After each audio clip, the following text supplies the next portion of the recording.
Hey everyone, and welcome to Transgender 101 on the Trans Digest. I'm Wesley, your host, he, they, and with our first video, we're going to be covering the basics around transgender people. We're an even bigger topic now because of recent events, and something that's become starkly clear is that there are a lot of people who don't truly understand what it means to be transgender. So, to debunk and educate, today we'll be going over what it means to be transgender, what the correct terms are, the basic process a transgender person may go through, the basic statistics we know of today, and how to respectfully interact with trans people. So, what is transgender, and where do we start? Today's terminology is indeed transgender, an adjective meaning a person whose gender identity that differs from the sex that person was identified as having at birth. Meaning in the most basic form, their mind and self-perception does not align with their body. While there's a deeper dive to be had here alone, the most important thing to remember is that a person's sex characteristics are not their gender characteristics. Keeping this in mind, we can have more insight into the terminology used today. The first terms to remember are sex at birth and assigned gender at birth, which can refer to the two traditional binaries as well. Then we have trans woman and trans man, both describing their respective counterparts who are traveling from one part of the gender spectrum to the other. This could mean full transition to partial to none except social changes. Underneath this umbrella directly is non-binary, which is an umbrella term itself for so many things. Underneath non-binary is transmasc and transfemme, which is often used to describe people who align more with traditionally masculine or feminine presentations, but not always to the full extent. There is genderqueer for people who fall outside of the traditional categories. Gender fluid describes people who shift around the gender spectrum over time. Bigender are for those who identify as both of any set of expressions. There are agender people who don't attach to any specific gender expression. Polygender people can experience more than one gender at any given time. Pangender people can experience many or all genders at once. Demiboy, demigirl, and demigender are all genders who are partially the genders expressed. There are many more identities and terms, but each of these terms have plans for their own videos in the future, so keep an eye out for a deeper dive on those.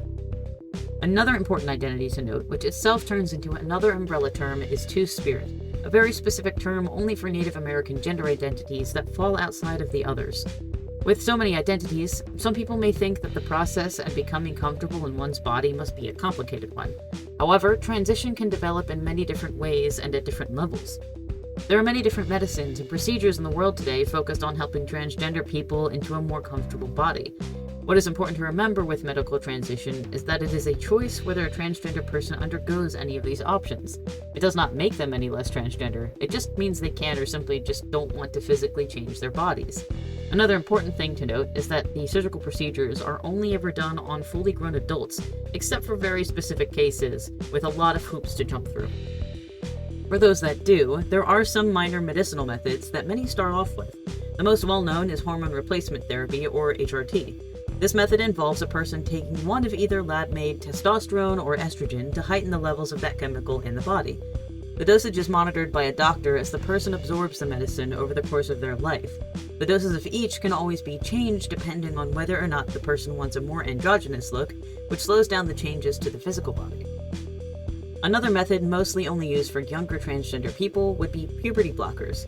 These were originally created for children experiencing precocious puberty, meaning far too early puberties, those suffering with endometriosis, and to lessen many other medical conditions. It can be incredibly helpful to halt puberty in children with gender dysphoria for a set number of years until the child reaches the normal age of puberty. Typically, they are started on blockers at 8 years old and then stopped around the age of 14. Basically, all they do is tell the brain to stop producing puberty hormones that can change the body and cause specific distress to transgender youths. We'll be going more into these in another future video as well. Other methods for transition include certain surgeries to provide a more comfortable body. The most well-known of these include masculinizing chest surgery, feminizing bottom surgery, and masculinizing bottom surgery. Basically, these terms mean top surgery to reduce or remove tissue, or bottom surgery to change the bottom parts into the desired ones.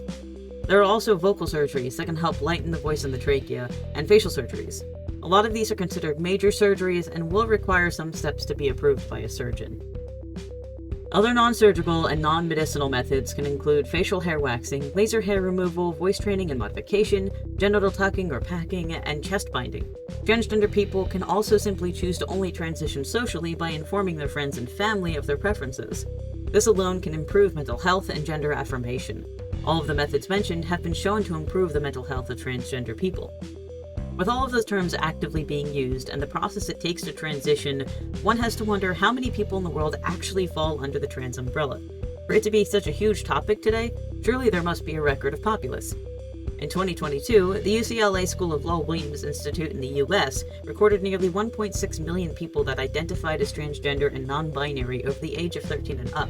In this study, 38.5% were reported as trans women, 35.9% were recorded as trans men, and 25.6% gender non-conforming. Pew Research also did a study in the same year with the same number of 1.6 million recorded.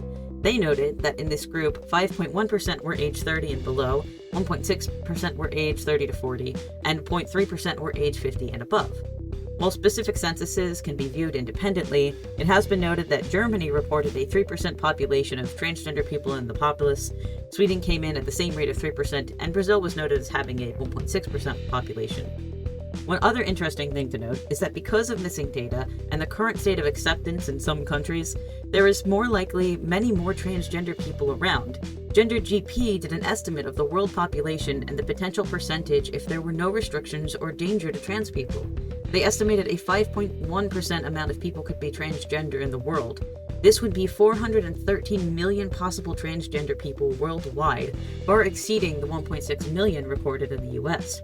There are many more countries who have done a census, but if more countries were able to be open to transgender people, it would be interesting to see just how many of us there are. Now that we know the possible amount of trans people, there is no denying the possibility of running into one of us in day-to-day life. So, when you do, how do you react to a transgender or non-binary person? How do you treat them? Well, the answer to that is pretty simple, and that's just like everybody else. Some people wear pins, accessories, or clothing that include their flag colors, but generally, most transgender people are not visibly out or want to be loud about their transition. Generally, you can't tell when someone is transgender if they've taken certain measures, no matter how hard you try. However, for people you're unsure of or may not be fully transitioned yet, there are a couple key things to remember. You should always ask them and refer to them with their pronouns, treat them as the gender they say they are, and always show them the same respect everyone deserves. It simply comes down to that. Also remember to respect each person's boundaries. One person may be more open or willing to talk about their transition, while another will want to keep it to themselves. This also may change over time, so just remember to check in with them and to ask respectfully. And that's the basics. So, let's do a full rundown of what we've covered today. So what is transgender? We are people whose gender is a different identity from the sex we were born as. Transgender itself is a term that covers all of the different identities underneath it, making it what's called an umbrella term. There are many helpful non-medical, medicinal, and surgical methods that can be involved with transitioning. There are a lot of transgender people in the world, with quite a lot of countries who have records of us via census and other means. Even with all that data, there is still the possibility that in a more accepting world, there would be many more of us out of hiding or more educated about our identities. With this knowledge, it is important to remember that we are people just like everybody else, so we should be treated with just as equal respect as everyone else by asking questions respectfully and using our names, pronouns, and gender correctly. There are many more intricacies to a lot of the topics we went over today, and we will be doing videos on those in due time. For now, just keep the basics in mind for a mindful and kind experience.